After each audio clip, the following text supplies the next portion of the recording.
What up, Fight World? It's your boy Ego, and I'm back with some more boxing. Back with my segment, What's Next? Danny Garcia. I did watch the Danny Garcia Mauricio Herrera fight a second time. Always good to get that second viewing in. Maybe you notice something different when you watch it live, or at least me. Sometimes my palms are sweaty. I have adrenaline. Sometimes I sip on something, drink, just chill out, relax. Sometimes I do or don't score. If it's a big fight, a lot of times I don't score it unless I plan on making a video directly after and I just want to score it or whatever. But a lot of times I just like to sit back and enjoy it. And then on my second viewing, I kind of look at it from a trainer's perspective, as if I'm Roger Mayweather or somebody, and give it a second viewing. Like I said, always a good thing, just because you can sometimes see things that you didn't see before. Just like movies. If you watch a movie, sometimes I've watched movies and I'm like, that shit was okay. And then I watch it again and I have a better appreciation. I understand the story better, or I've seen how they set it up better, or whatever the case is. Anyway, back to boxing. Danny Garcia, what's next? So, some people on YouTube, like I said, you guys get on here and do your best Bane renditions, and you guys talk crazy like, your punishment must be, like, you just talk shit. And that is cool. It's the internet. I guess that's how you guys get your shits and giggles. But I never said in my post-fight, immediate fight analyst, the post-fight review I did, I never said anything bad about Danny Garcia that I didn't feel. So not much has changed there. I still think Floyd Mayweather will kill Danny Garcia, but even before Mauricio Herrera, I still felt that way. So nothing has really changed from watching it or viewing a second time. It further cemented the idea that Mauricio Herrera should have won that fight. At the very fucking least, a draw. And that's like being generous to Danny Garcia and allowing him to keep his championship belt. But he really should have lost that fight. So going forward, I don't know if Danny Garcia is the victim of his own success. We've seen it time and time again. And I like a lot of the throwback fighters. You know what I mean? The Sugar Ray Leonards, the Roberto Durans, and Ali, of course, just the throwback Terry Norris's, fighters like that. I think for some reason those fighters just seem like grown men to me. Like, you know what I mean? Like a man's man. Like, damn, they're just no joke. You know what I mean? And even I don't know. I just think it's a sign of the times. Like, even if you look at movies for it, I'm a huge movie buff, so that's why you always hear pop culture and movie references in my videos. But back in the day, you had like men's men, no homo, but you got like Clint Eastwood or Bruce Willis, Arnold Schwarzenegger, you know what I mean? Like guys that don't fuck around, Steve McQueen. Nowadays, you look at the action heroes and you got like Channing Tatum, who he's not horrible, but he's just like, you know what I mean? He don't come across as a man's man to me, like a Steve McQueen, no bullshit, no nonsense, like a Bruce Willis, that kind of thing. And I think the same holds true for boxing. So boxing, I just feel like when you look at the old throwback fighters, the Joe Lewises, and they were fighting for a different cause. They were dealing with oppression, racism in society. Not to say those things don't still exist, but it was more apparent. There was different struggles historically that were going on. Like assassinations, you know what I mean? You have to look at the time frames. When's the last time you heard of a big public figure, non-rapper, like Pac or Biggie? Don't say no stupid shit like that. I'm talking about like a public politician or president or whatever who just got assassinated. You know what I mean? The times have changed. Not to say racism doesn't still exist, because it's alive and well, especially on YouTube. But just things are different. And I think the old throwback fighters, they kind of fought for a different reason. Now boxing is a business, and you know what I mean, some of these guys didn't even necessarily want to be fighters, but it was something they were good at. They could take a punch, they could dish out the punishment, and they were good at it, so they just stuck with it, and it was a way to make ends meet. Nowadays it's boxing, you got alphabet belts, you got a lot of different like opportunities for certain stars based on popularity, sometimes looks, or if you could sell tickets, just different things like that. So one thing I've noticed with the younger generation, you got the Adrian Broners, Danny Garcias, not saying they're horrible fighters, because they're not, and I really enjoy them, and I think they have tons of potential if they guide their career in the right way, stay focused and that kind of thing. However, one thing I have noticed with some of the new school versus the old school is they seem to be, maybe it's just a sign of the times, but kind of preoccupied with all things not associated or regarding boxing. You know what I mean? Like Danny Garcia and Adrian Broner, supposedly they rap. To me, they're trash. Like when it comes to the rap, I like the old school. Like I don't like. There's a time and a place, I guess, where one of these new songs come on, and I mean, if you're at a club, if you do that, then it'd be cool. But I don't really like. I don't dig the new music and the new rappers and stuff. They don't have the message like Public Enemy or Method Man and Wu Tang and you know what I mean. Those dudes, Raekwon, all those dudes, Biggie, Tupac, Big Pun. They were like storytellers. They were like gifted with wordplay. Now it's just about melodic hooks and catchy choruses like oh nah nah do that oh nah, nah. You know what I mean? Just stupid shit. If it's you can make a song about anything nowadays and like do the cup of noodle bitch, do that cup of noodle bitch, do that cup of noodle bitch. Like you made a song about fucking cup of noodles. Like come on, man. And that's what the problem is with some of these boxers. They get that level of limelight, and it's almost like they don't know what to do with it. And I think Danny Garcia and Adrian Broner became kind of the victim of their own success. They went from virtually no spotlight. People didn't know who Danny Garcia was or Adrian Broner was. They were just like, who the fuck is this kid from Cincinnati or who's this dude from Philly? And as they strung up impressive wins like Garcia over Amir Khan or Eric Morales or Zab Judah or whatever, it's like their head got bigger. Same thing with Adrian Broner. And I think that's partially the problem because boxing is such a business where you can make a living. You can get 80,000 followers on Twitter or whatever from this shit if you know what I mean, if you market it right and that kind of stuff. So Danny Garcia, I think he just needs to get back to the basics, work in the gym. And I think he really underestimated Mauricio Herrera. He thought it was going to be a cakewalk, or because he has a chin, which he does have, then Mauricio Herrera was going to be an easy, like, oh, what the fuck can Mauricio Herrera do to me? He's older than me. I hit harder than him.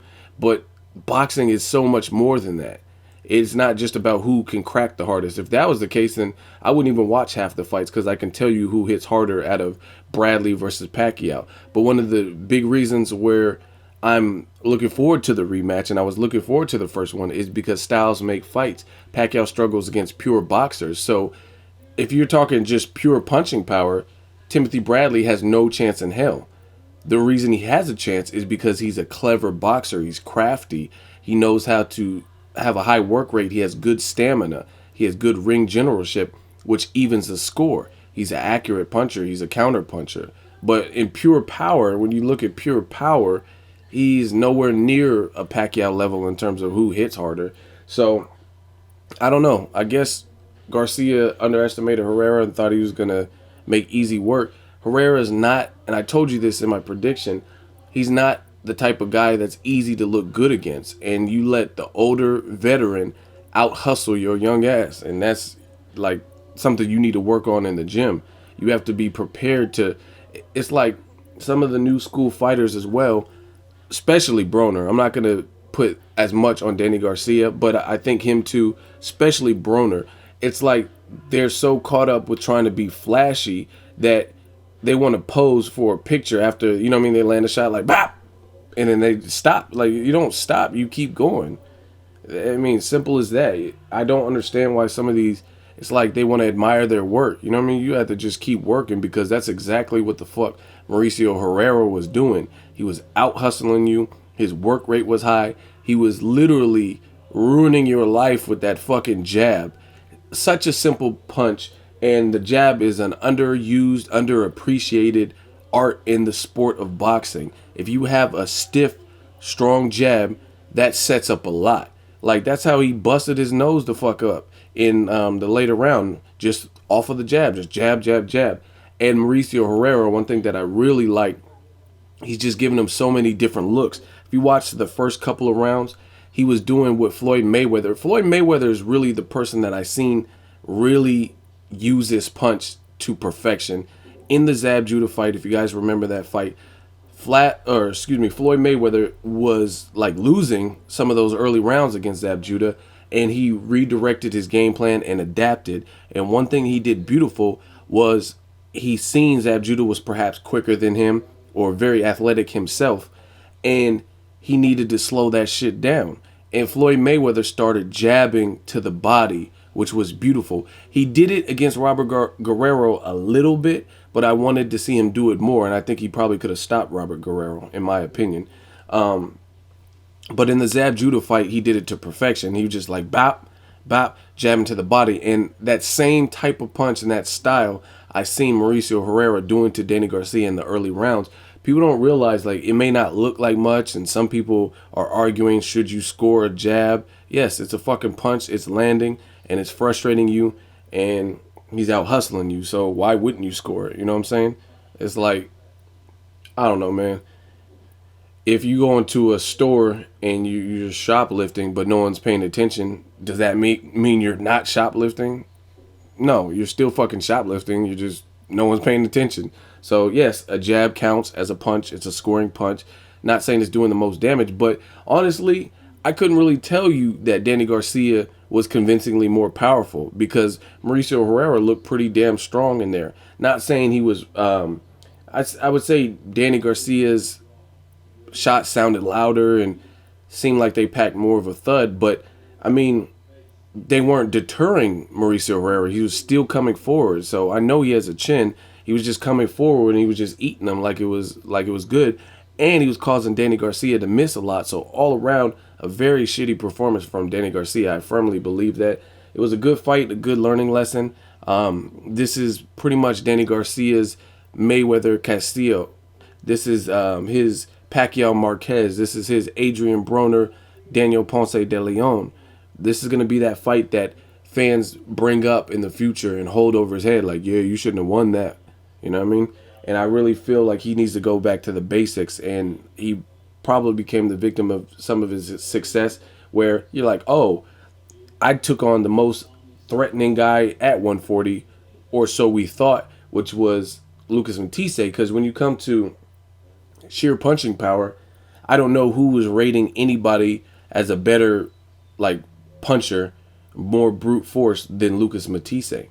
So he feels maybe because he beat a good boxer puncher who was really strong, that this was going to be easy work. But styles make fucking fights. Just like Pacquiao has fought numerous guys who hit harder than Timothy Bradley, yet whether you gave the fight to Bradley or you gave it to Pacquiao, he looked like shit in the Bradley fight. He didn't look good. Like, he didn't look as stellar as he did against Brandon Rios. And if anybody wants to dispute and argue that, you might as well load up a gun and just blow your fucking head off because you sound stupid. If you say that Pacquiao looked better against Bradley than he did against Brandon Rios, that's almost a fact. I don't see how you can even dispute that. But again, it's based on styles make fights. Rios was coming up in weight, and he's more of a one-track mind type of fighter, like straightforward. You know what he's gonna do. He's not gonna do these really deceptive moves. And Lucas Matisse, Danny Garcia, pretty much proved that he's a boxer puncher, but he is still leaning towards the brawler side. Mauricio Herrera is not. He's a good clinical boxer that knows how to adapt, establish a jab, roll with punches. He's very deceptive. He gave you different angles, different looks. He has a high work rate, so his stamina is there. It's a very, very tough fight to look good against. And Danny Garcia couldn't capitalize. And he made Danny Garcia look extremely slow to me. I knew Danny Garcia wasn't Amir Khan in the hand speed department, but he looked really slow to me. And he was missing. And it just overall wasn't a good performance. Like, out of Danny Garcia's last 4 fights or whatnot, this was absolutely the worst. So, hope Danny Garcia gets his shit together. Get with his father, Angel Garcia, and just develop a game plan. Decide what you want to do. I don't want to hear a bunch of excuses. Oh, it was hard to make weight, because there's interviews on the internet where Danny Garcia was saying, I got fights left in me at 140, and if there's no opponents, that's their fault, and I can still make weight, no problem. Now, all of a sudden, you have an ugly win that a lot of people think you should lose, and then, oh, you do the, you know what I mean? Like, oh, I can't barely make weight. Nonito Donaire did that after the Rigondeaux fight. You got, like, demoralized and Rigo put a clinic on you, then all of a sudden it's like, oh, I'm having a baby, I'm distracted, and I can't really make 122 anymore. I got to move up to 126. I got to get this shoulder surgery that I should have got 2 years ago. Fuck that. Nobody wants to hear that. This is boxing. It's a grown man sport. It's a fight game, the hurt business. You just have to have a good night. And it really gives me a newfound respect for guys like Floyd Mayweather, who it's hard to make him look that bad. Like, you know what I mean? Some people compare this Herrera Garcia to Miguel Cotto. Yes, Cotto gave him good work and looked good in spots, but it's nowhere near. Fuck a bloody nose. Mayweather was clearly winning, causing Cotto to miss. So, to me, Mayweather's defense or his fight as a champion versus Cotto was nowhere near Danny Garcia's, because Danny Garcia just looked slow. Cotto and Mayweather was just a good scrap, and Cotto tried and looked good, better than most. But it was clearly a Mayweather victory. Anyway, so hopefully Danny Garcia gets his shit together. Let me know what you guys think. What's next? Is he overrated? Can he bounce back from this? Do you want to see him move to 47? Leave a comment. Let me know what you guys think. As always, hate, comment, or subscribe. Till next video, it's Ego signing off.